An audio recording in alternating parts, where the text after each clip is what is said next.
ब्रह्मयुक्त नित्यशक्ति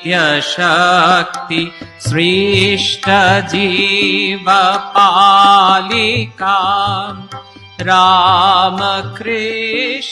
शक्ति शुद्ध बुद्धिमुक्तिदायिकाम् ब्रह्मयुक्त नित्यशक्ति सृष्टजीवपालिका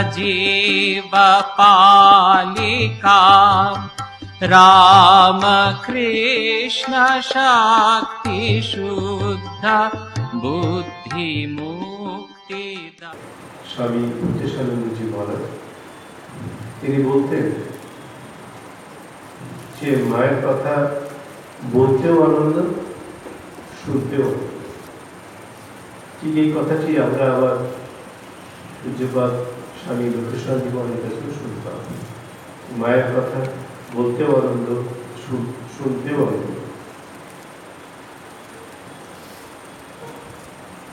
আজকে যে মায়ের কথা বলার জন্য আমি সুযোগ পেয়েছি সেজন্য নিজেকে ধন্য বলে মনে করছি।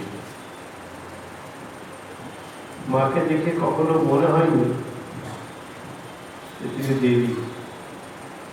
আমরা পূজ্যপাদ স্বামী গৌরীশ্বরানন্দজি মহারাজ, যিনি রামময় মহারাজ নামে ভক্তদের কাছে বিশেষভাবে পরিচিত ছিলেন, আপনারা অনেকেই হয়তো দেখবেন, দেখে থাকবেন। তিনি শ্রী মায়ের সেবক ছিলেন। যখন তার 13 বছর বয়স, ক্লাস 10 পরে, তখন তিনি মাকে প্রথম দর্শন করেন। তার নিজের মুখেই শুনেছি, তখন আমি গোলপার্কে প্রবচন, নিজের মুখেই শুনেছি মহারাজ বলতেন, আমি গৌরীশ্বরানন্দ মহারাজ, যে আমি ভেবেছিলাম যে মায়ের কথা এত লোকে বলে। উনি ওই যারা বলছি কাছাকাছি হয়তো 14-15 মাইল দূরে বদনগঞ্জ বলে একটি জায়গা আছে, সেখানে তাদের পিতালয় ছিল। তিনি শুনতেন ওখানকার লোকেদের কাছে মায়ের কথা, এবং লোকের মধ্যে এত সম্ভ্রম দেখতেন, এত ভক্তি শ্রদ্ধার ভাব দেখতেন, তাতে মনে হয়েছিল এই মা বোধহয় একজন দেবী। তাই উনি বলতেন, আমরা ওর মুখ থেকে শুনেছিলাম, পরে এগুলো ছাপাতেও বেরিয়েছে, যে আমি ভেবেছিলাম যে মাকে যখন দর্শন করতে যাব তখন দেখবো তিনি সোনার সিংহাসনে বসে আছে এবং দুই পাশে সব সেবিকারা ওকে চামর ব্যজন করছে। আমরা যেমন দেখি, মূর্তিতে দেখি বা ছবিতে দেখি, চামর ব্যজন করছে, উনি বসে আছেন। দেবী মূর্তি, সোনার মুকুট, রত্ন খচিত, হাতে অনেক অস্ত্র শস্ত্র, 10 হাত কি আরো বেশি, 8-10 হাত এরকম চেহারা আমরা ভেবেছি। আমি গেছি, দুজন সন্ন্যাসী মহারাজের সঙ্গে আমার পরিচয় হয়েছিল, তাদের সঙ্গে গেছি জয়রামবাটিতে। গিয়ে দেখছি তিনি উঠোন ঝাড় দিচ্ছে, কখনো দেখছি তিনি সবজি কাটছেন, কখনো আবার বারান্দা কি করছে। আমি, আমার তখন 13 বছর বয়স, ক্লাস 7 করি, এ আবার কিরকম মা হলো, উঠোন ঝাড় দিচ্ছে, বারান্দা কি করছে, সবজি কাটছে, এই আবার কিরকম দেবী মা হলেন এই ভাবছেন। কৌতূহলের চাপতে পারছেন না। ওই যে দুজন মহারাজের সঙ্গে পরিচয় হয়েছিল আগে, অনেক জিজ্ঞেস করলেন কি হলো, মাকে আপনারা উঠো কাটাচ্ছেন, এই ঘর কি করছেন, মা উঠোন ঝাড় দিচ্ছেন, এগুলো আপনারা করতে পারেন, কেউ করতে পারেন না, ছেলে মানুষ সেটাও বলেছে। এবং তারা ভিতরে বলছে, কদিন থাক, যাওয়া আসা কর, নিজেই সব বুঝবে। মহারাজ বলতে গেছে আমাকে, বড় দুজন সন্ন্যাসী মহারাজ এরকম করে।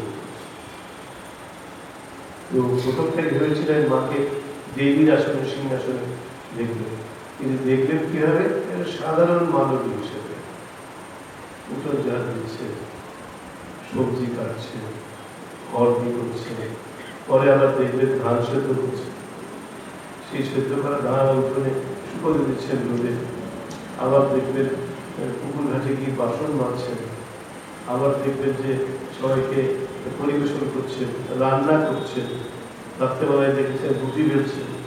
রুটি বেলা নিয়ে একটা মজার ঘটনা গৌরীর স্বামী মহানের কাছে শুনেছিলাম, খুব ইন্টারেস্টিং। তো হচ্ছে মা তখন বেশ বৃদ্ধা হয়েছে, মায়ের তো 67 বছর বয়সে মহাপ্রয়াণ হয়েছিল। তো রামায়ণ যখনকার কথা বলছি তখন তো মায়ের বয়স 60-61 এরকম হবে। তখন মা নিজে রাত্রিবেলায় অনেক ভক্ত তখন যাতায়াত করছে, তারা ওখানে থাকে, খাওয়া দাওয়া করে, সেই ভক্ত সেবা হয় ইন্দিরার বাড়িতে। তো সে সময় লোকের দরকার, তো মা নিজেই কেউ হয়তো রুটি খাবে, কলকাতার ভক্তরা তখন রুটি খান, আর গ্রামের ভক্তরা ভাত খান।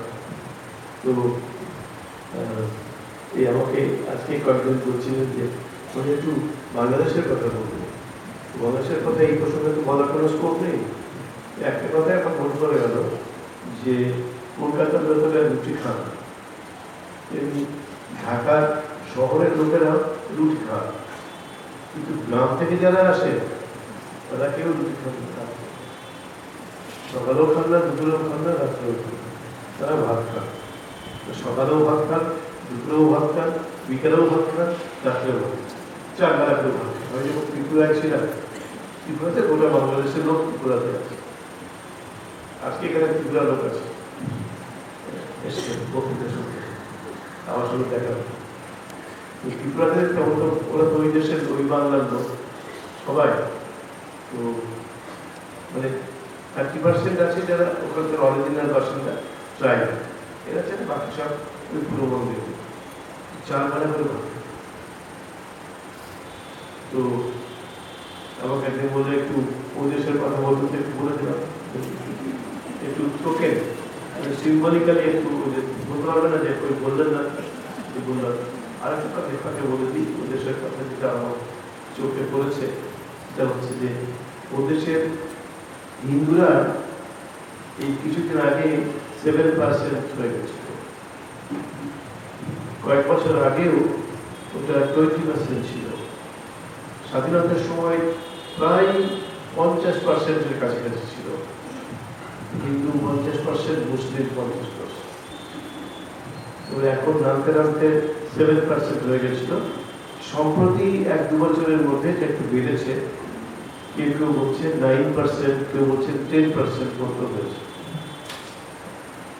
একটা জিনিস দেখি যে হিন্দু যারা আছেন বাংলাদেশে ভালোভাবে আছেন, একটা ভয় ভয়ে আছেন তা বলে মনে হয় না। আমি তো সাম্প্রতিককালে প্রায় গোটা বাংলাদেশ চষে বেড়াচ্ছি, এখানে ওখানে সর্বত্র যাচ্ছি, গিয়ে দেখছি হিন্দু সদবা মেয়েরা, এরা প্রত্যেকেই সিঁথিতে সিঁদুর খুব স্পষ্ট করে রাখে। এরকম নয় যে ভয় ভয়ে সিঁদুর টুদুর পড়ার কথা। তো ইনভেরিয়েন্ট প্রায় প্রত্যেকে এই সদবা মেয়েরা প্রত্যেকেই সিঁথিতে একদম ভালো করে প্রমিনেন্ট করে সিঁদুর দেয়। এটা তো আপনাদের শেখা উচিত, আপনাদের তো এসব বলাই নেই। তো ওদেশে একদম খুব স্পষ্ট করে তারা যে হিন্দু এবং হিন্দু সদবা মহিলা এটা দেখানোর জন্য এটা করে। সেদিনকে একজন ভদ্রমহিলা, বেশি বয়স হবে না, বয়স মেয়েদের তো বয়স ঠিক বোঝা যায় না, তো আমাদের ওখানে এসেছেন, ঢাকা আসছেন। তো সঙ্গে একটি 2টি বাচ্চা আছে ছোট। তারা বললো আপনি হিন্দু? বলেও ভয় লাগছে, আবার আঘাত না করে ফেলে যাবে। হ্যাঁ, এই 2টি বাচ্চা আপনার? তাহলে তো আপনি বিবাহিত? হ্যাঁ। তো আপনাকে দেখে বোঝা যাচ্ছে আপনি যে সদবা বিবাহিত মহিলা, বোঝা যাচ্ছে। এখানে সবাইকে দেখি সদবা মহিলাদের সিঁথিতে টকটকে সিঁদুর, হাতে শাখা, ইংরেজি প্রত্যেকে আপনার যে শাখাও নেই, সিঁদুর কিছু মরার তো অফিস চাকরি করি, সেখানে একটু দুটো কথা শুনতে হয়, তাতে কি মুসলমানরা তো দেখছি সেই এই যুব বাচ্চা সে টুপি করে ঘুরছে, আর প্রত্যেকটি মহিলা সব হিজাব করে ঘুরছে, ওরা তো ওদের ঐতিহ্যটা রক্ষা করছে, আপনারা কেন করবেন না? যাক, একটু বলাতে পরের দিন সকালে আমি ওই টিফিন খেয়ে একটু আমাদের ক্যাম্পাসটা এদিকে এসে দেখি ঘুরি, তো ওকে ছেলে মহিলাকে দেখছি দুটো বাচ্চা নিয়ে আমাদের ওখানে একটা হাই স্কুল আছে আমাদের স্কুলের দিকে যাচ্ছে। আমাকে দেখি এসে আমাকে প্রণাম করলেন, বললো, ও আপনার ছেলেরা স্কুলে পড়ে? বলে হ্যাঁ। আমাদের কি টকটকে সিঁদুর, কালকে বলেছি তো আগের দিন একদম সিঁদুর শাখা সব পরে এসছে, দেখা হয়ে আবার বলবে তো সেই জন্য ভয় পরে এসছে। এগুলো আবার একদিন সকালে ঘুরছি, তখন দেখছি ওই মহিলায় সিঁদুর নেই, কি হলো? এই মাত্র স্থায়িত্ব এই একদিন দুদিন, তারপরে হয়ে গেল গিয়া লজ্জায় পড়েছিল। তবে এখন যখন দেখি তখন দেখে আসবো সিঁদুর ঠিক আছে, শাখাও ঠিক আছে। এটা একটা আপনাদেরকে ইনসিডেন্টালি বললাম, এখানকার সংখ্যালঘু হিন্দু সম্প্রদায় তারা কিন্তু এটা খুব মানে শৃঙ্খলার সঙ্গে এটা পালন করে। সিঁড়িতে সিঁদুর সদবা মহিলারা দেবেন, এবং অনেক দেখি না দিয়েছে কি দেয়নি, দিয়েছে কি দেয়নি এরকম ছোঁয়া না ছোঁয়া এরকম টকটকে করবে, পরিষ্কার দেখা যায়। এটা হয়তো একটা হতে পারে ওদের সে আমরা যে হিন্দু, আমাদের একটা ঐতিহ্য আছে, এটা দেখানোর একটা ইচ্ছে হতে পারে। যেমন মুসলিমদের দেখি, এখন এই দেশেও দেখি, ওখানেও দেখি, একটা ছোট বাচ্চা একটা এই নেটের টিপি করে ঘুরে যাচ্ছে, এটা অ্যাসার্ট করছে যে আমি মুসলমান, এই টুপিটা পরে বোঝাচ্ছে। কি হিজাব করছে মহিলারা, এখানে অথচ হিজাব নেই, কিন্তু সব মহিলা হিজাব করে শুরু করা গেছে। তো যাই হোক, এরাও যেমন দেখাচ্ছে আমরা আমাদের ধর্ম, আমাদের সংস্কৃতি, হিন্দুরাও কিন্তু সংখ্যালঘু হলেও তারাও কিন্তু এটা বিশেষ করে মহিলারা এটাকে রক্ষা করছে। এটা প্রশংসার যোগ্য বলে মনে করি। আপাতত বাংলাদেশ সম্বন্ধে এইটুকু। এবার যেটা মায়ের কথা বলছিলাম, যে মাকে এরকম রান্না করতে হতো, সবজি কাটতে হতো, তখন লোকের অভাব ছিল, তখন সেই রান্না করার যে ব্যঞ্জন, ভাত তরকারি, এগুলো পরিবেশন করার লোক বিশেষ ছিল না, হয়তো একজন দুজন ছিলেন। মাকে রান্না করার পরে আবার পরিবেশন করতে হতো, মা আনন্দের সঙ্গে করতেন। যদি এইরকম অবস্থায় মাকে কেউ দেখতেন, অধিকাংশই জলাবাটি গেলে দেখতেন। এখানে তো বাগবাজারে মায়ের বাড়িতে মা তো নিজে পরিবেশন করতেন, ওখানে সব পরিবেশন করতেন। বাবার বাড়ি তো মেয়েরা দেখি বাবার বাড়িতে একটু ফ্রি থাকে, খোলাধুলা। তো ওখানে রান্না করতে হচ্ছে, তার আগে সবজি কাটতে হচ্ছে, তার আগে রান্নাঘর পরিষ্কার করতে হচ্ছে, ঘর ঝাড় দিতে হচ্ছে, আবার যখন খাবে ভক্তরা তার জন্য ওই জায়গাটা পরিষ্কার করতে হচ্ছে, আসন পাততে হচ্ছে, আবার পরে তিনি পরিবেশন করছে। এই হচ্ছে মায়ের নিত্যদিনের চেহারা। যারা দেখেছেন মাকে, এইরকম চেহারা দেখলে, এরকম আচার আচরণ দেখলে মাকে কি দেবী বলে কারো মনে হবে? সাধারণ একজন গৃহবধূ, তার থেকেও সাধারণ। তো রামমান মহারাজ মানে গরিষ্ণজি বলছেন, এরকম একদিন রাত্রে রুটি তৈরি হচ্ছে, অনেক ভক্ত এসেছেন, অধিকাংশই শহরের ভক্ত, কলকাতার ভক্ত, রাঁচির ভক্ত, রাত্রে রুটি খান, এই রুটি তৈরি হচ্ছে। তাই মা রুটিগুলো বেলছে, আর নলিনীদি মায়ের একজন ভাইজি সেই রুটিগুলো শেখছে। উদ্দেশ্যে একটা কথা শুনলাম, ভাইজি মানে ভাতিজি বলে, আবার বলে ভাতজি, আর একটা কি বলে ঠিক আমি মনে করতে পারছি না এখন, এরকম বলে বুঝতে পারতো না কি বলে। যাই হোক, তো সেই মায়ের একজন ভাইজি, তার নাম নলিনীদি। যারা মায়ের জীবনে পড়েছেন তারা সবাই জানে। নলিনীদি শেখছেন উনুনে, আর মা বেলছে। মায়ের বেলার সঙ্গে সঙ্গে মা তো একা সব পেরে উঠবেন না। ছোট রামময় মহারাজ, আর তখন তার কত বয়স, হয়তো 13 বছর এসছে, আমাদের তখন 14-15 বছর, তিনিও রুটি বেলা শিখে খুব সুন্দর রুটি বেলতে পারতেন। মা বলতেন, মেয়েছি সবসময় আমার কাছে কাছে থাকে, আমার একটু ছেলে বলে মনে হয় না, আমার মেয়ে। রামময় মহারাজ রুটি বেলছেন, মা রুটি বেলছেন, আর নলিনীদি শেখছেন। এবার শেখার সময় নলিনীদি বলছেন, পিসিমা, ওর তো পিসিমা হচ্ছেন মা, পিসিমা রামময় যে রুটিগুলো বেলছে সেগুলি ভালো ফুলছে, আর তুমি যে রুটিগুলো বেলছো ওগুলো ফুলছে। যেই বলেছে এই কথাটা সঙ্গে সঙ্গে মা বলছে, হ্যাঁ, মা তোমার বুড়ি 61-62 বছর বয়স, যে হ্যাঁ, রামময় দুধের ছেলে, গাল টিপে দুধ বেরোয়, ও রুটিগুলো ফুলছে, আর আমি এই রুটি বেলতে বেলতে বুড়ি হয়ে গেলাম, আমার রুটি বেলছে ফুলছে না, রাগ করে রুটি আমি করবোই না বলে চাকরি বেলনা সব ধুয়ে ঠেলে সরিয়ে দিলে রাগে রাগ করে। এই যে মায়ের রাগ সরিয়ে দিলেন বেলবনাটা, এবার ব্রাহ্মণ মহারাজ দেখছে সপনস, কারণ এটা একদম একটা বাচ্চা মেয়ের মতো আচরণ করছেন মা, অভিমান হয়েছে, বলছে এখন যদি রুটিওয়ালা বন্ধ করে দেন মা, আর উনি একা গেলে কত রুটি দেবেন, অনেক ভক্ত আছে, সেজন্য উনি বলছেন আর মাকেও ঠান্ডা করতে হবে, মা তো সব চাকরি বেলুন সব সরিয়ে বেলবো না যা, ঠোঁট ফুলিয়ে বসেছে। একবার ছবিটা ভেবে নিন, আপনাদের ধ্যান হয়ে যাবে কিন্তু মায়ের ছবি যদি ভাবেন যে ঠোঁট ফুলিয়ে চাকরি বেলুন ছড়িয়ে দিয়ে নেই তোর বেলবো না, আমি রুটি বেলতে বেলতে বুড়ি হয়ে গেল, আর ওই রামময় দুধের ছিলেন গাল টিপে দুধ বেলে ওনাকে আমার থেকে ভালো কিছু করছে। আমার মা দেখছে ওইটুকু ছেলে কিন্তু বুঝেছেন যদি মাকে এখন একটু স্বাভাবিক অবস্থায় না আনতে পারে, কিন্তু রাত্রবেলায় এই কারণ পেটে কিছু চুপ করবে না। বলছে রুদ্রনীতি তোমার তো ভারী আঁকলে, বলে কিন্তু রামায়ণ মাঝে নিজের মুখে আমি শুনেছি, তোমার তো ভারী আঁকলে, আমরা দুজনেই রুটি বেলছি, দুজনেই তোমাকে দিচ্ছি, তুমি কি করে বুঝলে কোনটা মা বেলছি আর কোনটা আমি বেলছি? তুমি কি করে বললে যে আমারটাই ভালো হচ্ছে, মায়েরটা ভালো হচ্ছে না?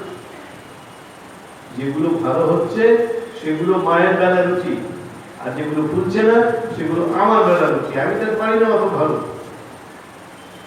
এটা যেই বলেছেন না আমার সঙ্গে সঙ্গে মাকে আর কিছু বলতে হলো, মা সঙ্গে সঙ্গে আমার চাকরি বিন্দু নিয়ে আবার বেঁচে শুরু। এই যে আচরণগুলো দেখছেন আচরণটি, এই যে ঘটনাটি মা ঘটাচ্ছে, এটি মাকে কেউ 61 বছরের বৃদ্ধা বলে মনে হচ্ছে? একটি শিশু, একটি বালিকা, একেবারে স্বাভাবিক আমাদের জীবনের সঙ্গে পরিচিত এরকম ছোট যেন একটি মেয়ে মাকে। এই যে মায়ের মানবীয় রূপ, এটা মায়ের অত্যন্ত স্বাভাবিক, এভাবেই মা ছিলেন। দেখুন আবার এই যে অভিমান হয়েছিল, আর যেই রামায়ণ মা বলছে যে তুমি কি করে বুঝলে কোনটা পিসিমার আর কোনটা তোমার পিসিমার আর কোনটা আমার? যেগুলো বেশি ফুলছে সেগুলো মায়ের বেলা রুচি, আর যেগুলো ফুলছে না সেগুলো আমার বেলা রুচি। মা কি খুশি, সঙ্গে সঙ্গে এক গাল হেসে আবার নিজে থেকে কাউকে বলতে হবে, আবার চাকরি বেলুন নিয়ে আবার বেলতে শুরু করবে। নিজে বুঝেছেন যদি আমি এখন এরকম বসে থাকি আমার ছেলে মেয়েরা কিছু রাখতে খেতে পারবে না, বুঝেছেন? এই হচ্ছে মায়ের মানবী রূপ।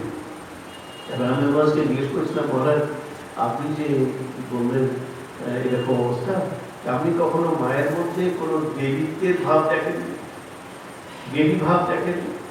না, আমি কখনো মায়ের মধ্যে কোনো দেবীত্বের ভাব কোনোদিন লক্ষ্য করি, এমনি স্বাভাবিক, শুধু তুমি খাও, তোমরা খাও, সবাই এখানে বসে আছেন, কখন ছেলে আসবে মেয়ে আসবে খাবে, এইটাই দেখেছি। দেবীত্বের ভাবটা আমার চোখে পড়ে। তবে একটা মনে পড়ছে, আমাকে বলেছে একটা মনে পড়ছে, এখন এগুলো আমরা বইয়ে ছাপিয়ে দিচ্ছি, একটা মনে পড়ছে যে কি বলছে, একদিন মায়ের হাঁটু দুটো বাঘ ছিল, আপনারা সবাই জানেন, বাঘের তেল, কবিরাজের তেল হাঁটুতে মালিশ করতেন। রামায়ণ মা বলতেন আমি ওটা মায়ের হাঁটুতে রোজ এই তেলটা মালিশ করে দিতাম। একদিন আমি তেল মালিশ করছি মায়ের হাঁটুতে, মা শুয়ে আছে, সন্ধ্যেবেলায় আমি মালিশ করে দিয়েছি। মালিশ করতে করতে ভাবছি এই বাতের ব্যথার জন্য মায়ের কত কষ্ট হয়, মার হাঁটতে কত কষ্ট পান। তো আমি করেছি কি, আমি ওই হাঁটুতে হাত দিয়ে তেলটা মালিশ করছি, আর করতে করতে ভাবছি ভগবান যদি মায়ের হাঁটুর ব্যথাটা আমার হাঁটুতে দিয়ে দেন, আমার বাতের ব্যথা হবে, কষ্ট পাবো, মায়ের তো আর কষ্ট হবে না। ভগবান যদি এরকম প্রদান করে খুব ভালো হয়। যেহেতু বলছি মনে মনে শুধু ভেবেছি, আর কিছু করিনি, শুধু ভেবেছি আমি। সঙ্গে সঙ্গে মা শুয়েছিলেন, তৎক্ষণাৎ উঠে বসেছে। সঙ্গে সঙ্গে উঠে বসে আমার এই চিবুকটা ধরে আদর করে চুমো খেয়ে বলছে, এ কি বাবা, এ তুমি কি ভাবছো বাবুদের? এই যে এই বেশে, সাধারণ মানবের বেশে কে তিনি, এটি বুঝতে পারতেন।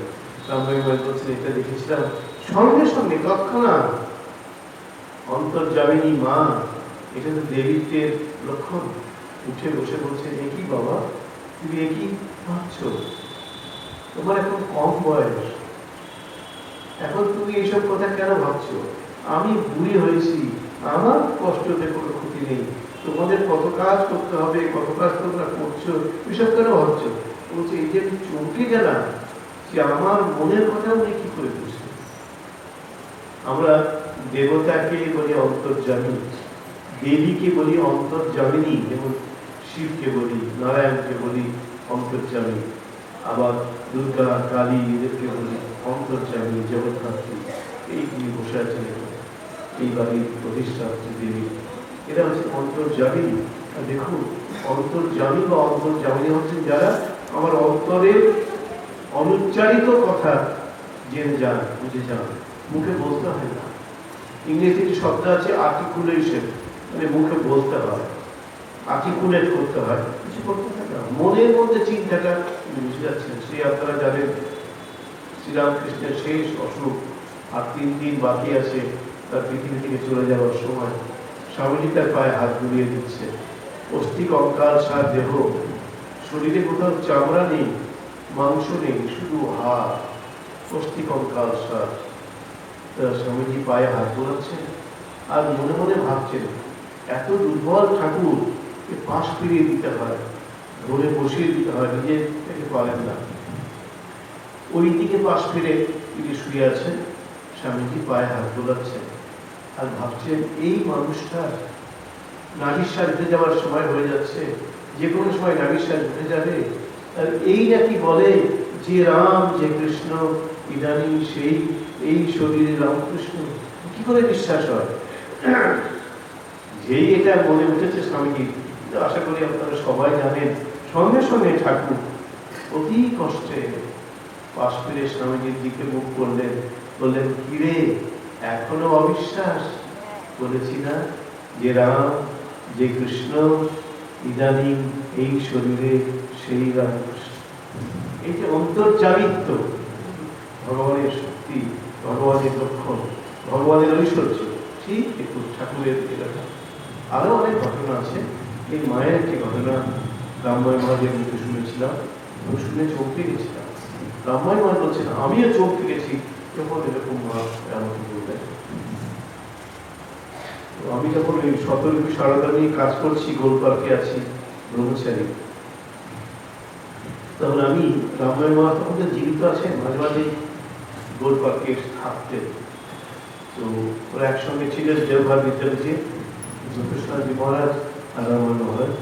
তো এই মাঝে মাঝে থাকতেন, অনেক কথা আমরা গল্প করতাম, ওকে ঘিরে বসতাম, একটু মায়ের কথা বলুন মহারাজ, পুরনো সাধুদের কথা বলুন।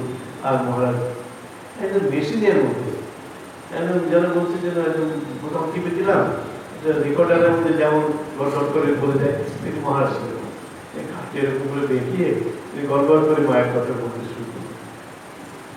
1 বছর আগেও শুনছি একই কথা বলছি, একটু এদিক ওদিক নেই কিন্তু। আবার 1 বছর পরে বলছি, মা একটু বলুন, সেই ঘটনাটি বলছে একভাবে বলছে, কোনো কমা পুস্তক একটু এদিক ওদিক হচ্ছে না। এই হচ্ছে আগেকার দিনের সাধুদের, এটা হচ্ছে বৈশিষ্ট্য। এই ভরতগঞ্জকে আমরা দেখতে হবে। আমার ওকে সেবা করারও সৌভাগ্য হয়েছিল, অল্প দিনের জন্য হলো, কিন্তু দেখতাম যে পুরনো সব কথা বলতেন। অনেকবার শুনেছি ওর মুখে সেই সব কথা, এই ঠাকুরের সন্তানদের কথা, মায়ের কথা, এক কথা একভাবেই বলছেন। একটা কমা, একটা পুস্তক, একটা বাক্য, বাক্যের অর্ধাংশ না, যেমন বলতেন কিন্তু সেকালের সাধুদের বৈশিষ্ট্য। এত তারা সত্যনিষ্ঠ ছিলেন, সত্যের প্রতি এত তাদের নিষ্ঠা, একটা জিনিসের বিপরীত করতে পারে।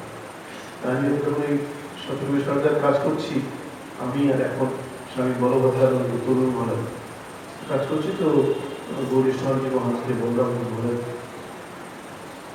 মা হয়তো আর একটা অকেশনে বলছি, একটু মায়ের ঐশী ক্ষমতা দেবী স্বরূপের কথা একটু বলুন। তো বলছি আমি তো সেরকম কিছু দেখিনি বাবা। যাই হোক আপনি ভালো করে ভেবে বলুন। বলছি একটাতে বললেন, এরপরে আবার বলছেন এখন আমার মনে করছে না। পরে গিয়ে এখন আপনি আমাকে মনে করলে আমাকে একটা চিঠি দিয়ে যাবেন, এরকম আবদার করতে হবে। তো মহাজয়ার কাছে ফিরে গিয়ে গৌরীশ্বর মানে একটা পুরস্কার দেখতে হবে। একটা আমার এখন মনে করেছে, কি মনে করেছে বলে একজন মায়ের কাছে দীক্ষা নিয়েছেন, মা তাকে তার নিজের মন্ত্রই দিয়েছে, মানে নিজেকে ইষ্ট রূপে তাকে মন্ত্র দান করেছিল। এখন সেই দীক্ষিত ভক্তটি পুরুষ মহিলা আমার এখন মনে নেই, তিনি বলছেন যে মা আপনার যে মন্ত্র আপনি দিয়েছেন সেখানে বীজ মন্ত্রটা আমি ঠিক বুঝতে পারছি। প্রত্যেক মন্ত্রে একটা বীজ থাকে, তো যারা দীক্ষা গ্রহণ করছেন তারা জানেন বীজ না থাকলে মন্ত্রটি শুদ্ধ হয় না, তো বীজ থাকে। তাই আমার বীজ মন্ত্রটি আমি ঠিক বুঝতে পারি, যদি এটা আপনি আমাকে জানিয়ে দেন। মাকে লিখেছেন, মা তখন চিঠির উত্তর দিচ্ছেন, চিঠিটি লিখছেন কিন্তু রামমোহন মহারাজ। তখনকার দিনে তো মা এত বেশি লেখা শেখেননি, এই জন্য লোকের ধারণা ছিল এমনকি আমাদের মায়ের যিনি সর্বশ্রেষ্ঠ প্রামাণ্য জীবনিকা পূজ্যপাদ স্বামী গম্ভীরানন্দ মহারাজ, তিনিও লিখেছেন মায়ের জীবনীতে মা পড়তে পারতেন কিন্তু লিখতে পারতেন না, তিনি লিখেছেন। তখনকার এটাই তথ্য ছিল। তো গৌরীশ্বর মায়ের চিঠিটা মা বলে যাচ্ছে, উনি লিখে যাচ্ছে। আমরাও করছি, আমি ছোটবেলাতে মা রান্না করে বসে বসে বলতে লেগে চিঠি লিখে দিতাম, মা বলে গেলেন আমি ওটা পোস্টকার্ড ইমেল লেটার খামে লিখে দিতাম। তো ওইরকম লিখে দিচ্ছেন, গৌরীশ্বর মা লিখছেন, তো সেই মহিলাকে লিখছেন তোমাকে যে বীজ মন্ত্র দিয়েছি সেটা হচ্ছে ক্রিম। আপনারা রিং জানেন, এই যে একটু আগে পাঠ করেছেন ওম রিং রিটন, এমনি যে মন্ত্রটি মায়েরই মন্ত্র মা দিয়েছেন, মাকে ইষ্টদেবী রূপে, এখানকার বীজ মন্ত্রটি মা ওই মন্ত্র বলছেন তুমি লিখে দাও। তোমার বীজ মন্ত্রটিও বুঝতে পারিনি তো উচ্চারণটা, ক্রিম কয়ের অপদা দীর্ঘিকা পুরস্কার ক্রিম।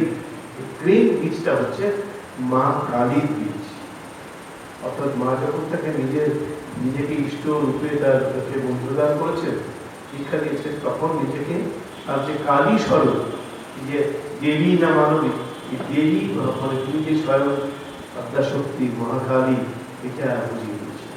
আমার ফলে লিখলেন দেখো আমি এখনো বেঁচে আছি, গৌরীশ্বর মহারাজ লিখছে যতদিন আমি বেঁচে থাকবো ততদিন তুমি কারোর কাছে এটা প্রকাশ করবো না যে মা যে নিজেকে নিজের মন্ত্র দিয়েছেন কালী রূপে এবং তার বীজ হচ্ছে ক্রিম, যতদিন আমি বেঁচে থাকবো ততদিন প্রকাশ করবো না। আমার যখন দেহ চলে যাবে তখন তিনি প্রকাশ করতে হবে, আপনার প্রশ্ন দিলে দেহ চলে গেছে। তো যাই হোক এই যে মা বললেন ক্রিম তার বীজ, তার মানে তিনি যে স্বয়ং মহাকালী, কালী এটা মা বোঝালেন। আবার কিরকম মানবী রূপ, তখন কলকাতার একটা মেয়ের জয়রামতি গ্রামে বিয়ে হয়েছে। তখনকার দিনে কলকাতার একটা মেয়ের জয়রামতি গ্রামে বিয়ে, সেই মেয়েটি ঘড়িতে দম দিতে পারত। মা বলছেন দেখেছ কত বুদ্ধিমতী মেয়ে বউ আমাদের হয়েছে, যে ঘড়িতে দম দিতে পারবে, বিরাট একটা কথা। কলকাতার মেয়ে ঘড়িতে দম দিতে পারে, এই যে মা বলছেন এই যে মানবী রূপ। আবার যখন প্রথম দিকে মা তখন দক্ষিণেশ্বর আছেন ঠাকুরের সঙ্গে, একদিন বোধহয় কলকাতার ভাই ও বড় ভাই পরের ভাই কলকাতায় জজবানি করতেন, পুজো করতেন, তার বাড়িতে বসে একজন ছিলেন, ঠাকুর থাকতে বা ঠাকুর চলে যাওয়ার পরে তোমাদের হয়তো, তো সেখানে কলকাতায় আছে, কলকাতায় তো কল ঘরে গিয়ে ট্যাপ খুললে করে জল পড়ছে, যেই খুলেছেন ট্যাপটা একটু জল পড়ছে না, শো শো শো শো করে শব্দ হচ্ছে, অর্থাৎ বাতাসের অভাব। আবার খানিকক্ষণ পর ঠিক হবে, কিন্তু এই শব্দ হচ্ছে শো শো শো। তোর মা এক দৌড়ে লাফ মেরে পালিয়েছিল। বলছি কি না, তোমাদের ঘরের মধ্যে সাপ ঢুকেছে, ভয়ে পালিয়েছে। এই একটা মানবী মাকে আমরা পাচ্ছি, পদের মধ্যে সাপ ঢুকেছে। পরে যখন বুঝবে যে না এটা এরকম হয়, তখন হেসেই কুটি কুটি, মা হেসেই কুটি কুটি হচ্ছে। তা মায়ের এই মানবী রূপটা আমরা সবসময় দেখি, দেবী রূপটা বিদ্যুৎ ঝলকের মতো। কখনো কখনো হঠাৎ বিদ্যুৎ ঝলকের মতো দেবী রূপ ঝলসে উঠল মায়ের, আমরা তখন অবাক হয়ে যাই। একদিন মা যারা বাড়িতেই কাজ করছেন বসে,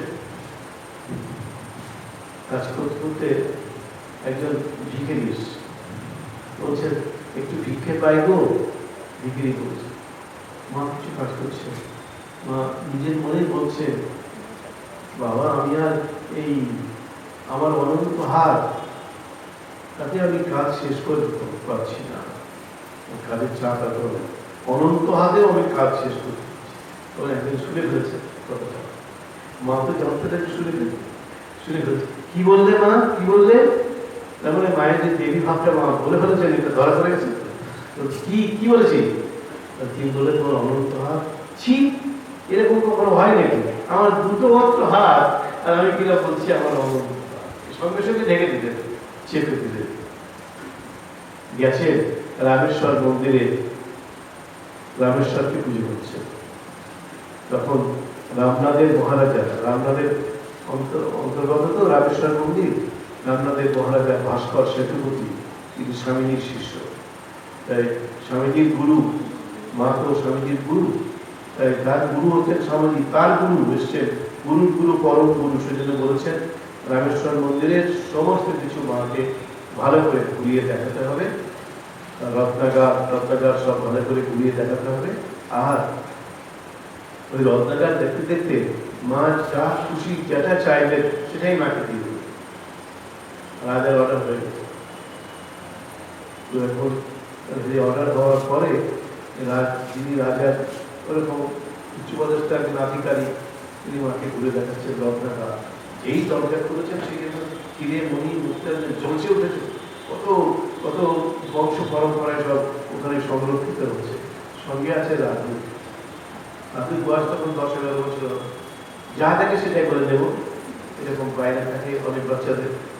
এবার বলে দিচ্ছে, মা আপনার যেটা খুশি আপনি নিতে পারেন, যতগুলো খুশি আপনি নিতে পারেন। মাথাকে মুশকিল করতে পারি, আমাকে আমার কি দরকার বাবা, আমার তো কিছু দরকার নেই।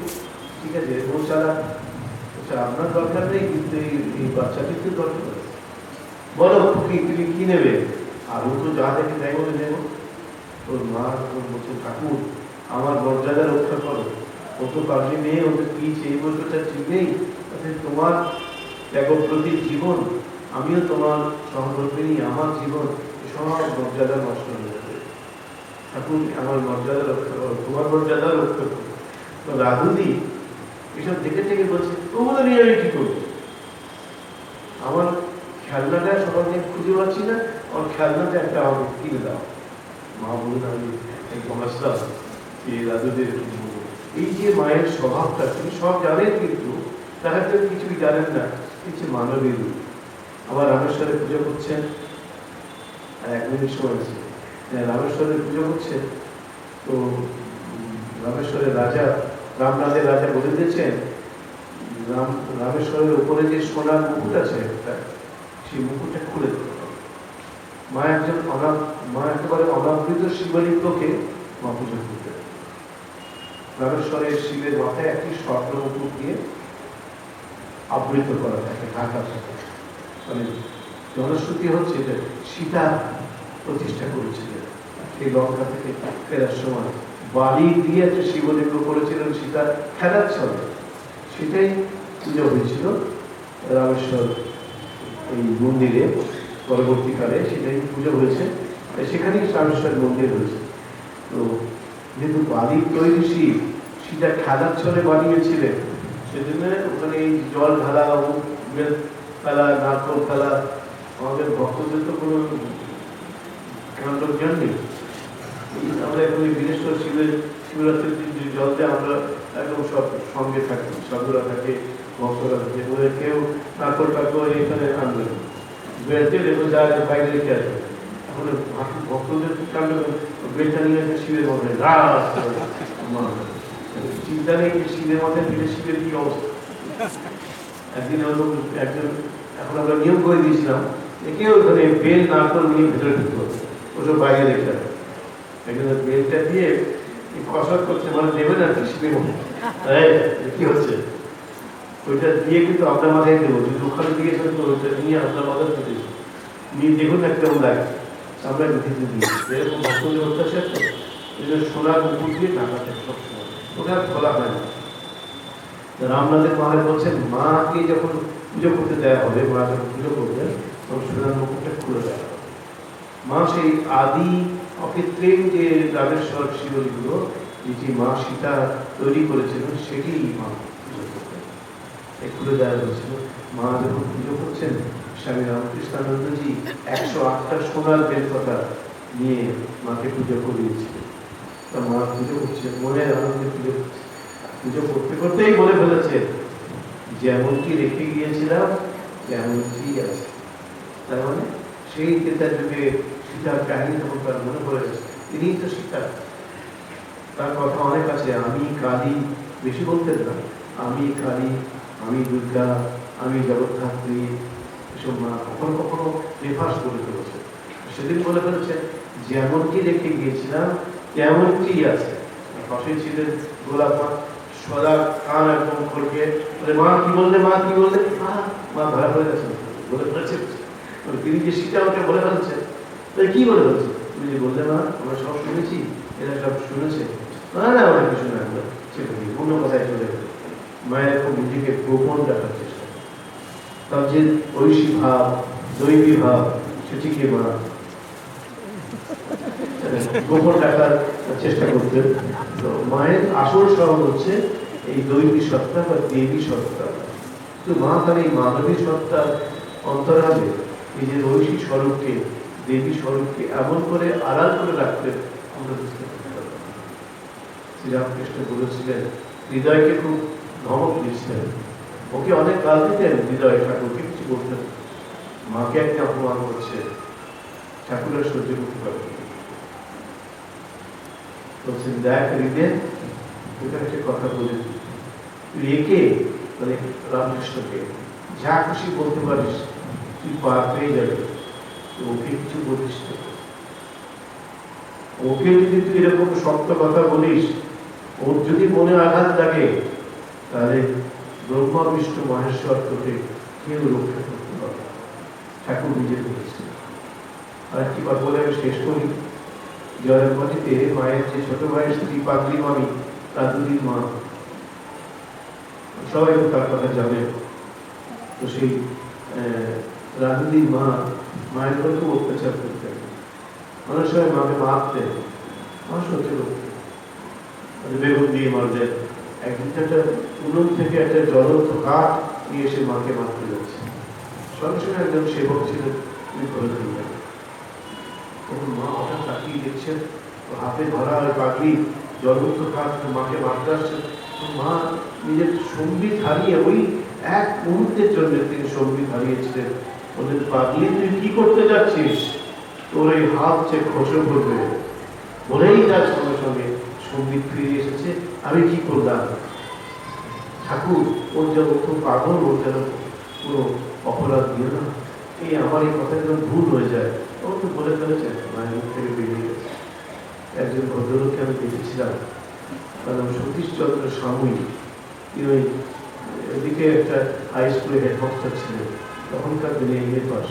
তার মা মায়ের বাড়িতে পরিচারিকার কাজ করতে। তিনি বলেছিলেন, পরের দিন আমার কাছে সেই কথাটা লিখেও দিয়েছিলেন, এটা মায়ের পদপত্রের মধ্যে আমি অন্তর্ভুক্ত করেছি, যে আমরা দেখেছি, আমরা ওই রাধুনির মাকে আমরা খেপি ঠাকুর বলতাম, পাগলি ছিল, এই খেপি ঠাকুর বলতাম। দেখতাম ওর শেষের দিকে দুটো হাত গরিব কুষ্ঠে খসে খসে পড়ছে, ওর ওই হাত যে খসে পড়বে, আর তো প্রভাবিষ্ট মানুষের কারণ ক্ষমতা নেই এই কথাটি কার্যকর। এবং আমরা দেখতাম মা এই কথা বলেছে, আমরা নিজের চোখে দেখেছি। তো খেপি ঠাকুরের হাতে গরিব কুষ্ঠ হয়েছিল এবং সেই আগুন খুশে খুশে খুশে খুশে করত। তো মায়ের দেবী শক্তি এবং মানবী শক্তি, দেবী রূপ আর মানবী রূপ, এই দুয়ের মাঝখানে মায়ের ঘোরাফেরা। কিন্তু কখন দেবী কখন মানবী এটা আমরা বুঝতে পারি না, কিন্তু মানবী রূপেই তাকে আমরা বেশি দেখেছি। এবং মা বলতেন, আমি দেবী নই, আমি গুরু নই, আমি শুধু মা, শুধুই মা। মা এভাবেই আমার কাছে ধরা দিয়েছে। এটা আমাদের কাছে অত্যন্ত মাধুর্যময় মায়ের এই মানবী রূপ। তাই এটা আমাদের অনুধানের বিষয়। আমরা আশা করি সব কথা তো বলা গেল না, সময় তো সংক্ষিপ্ত। তো যতটুকু বললাম সেগুলো যদি আপনারা অনুধানের মধ্যে রাখেন তাহলে আপনাদের কল্যাণ হবে বলে আমরা বিশ্বাস করি। সবাইকে ধন্যবাদ এবং নমস্কার।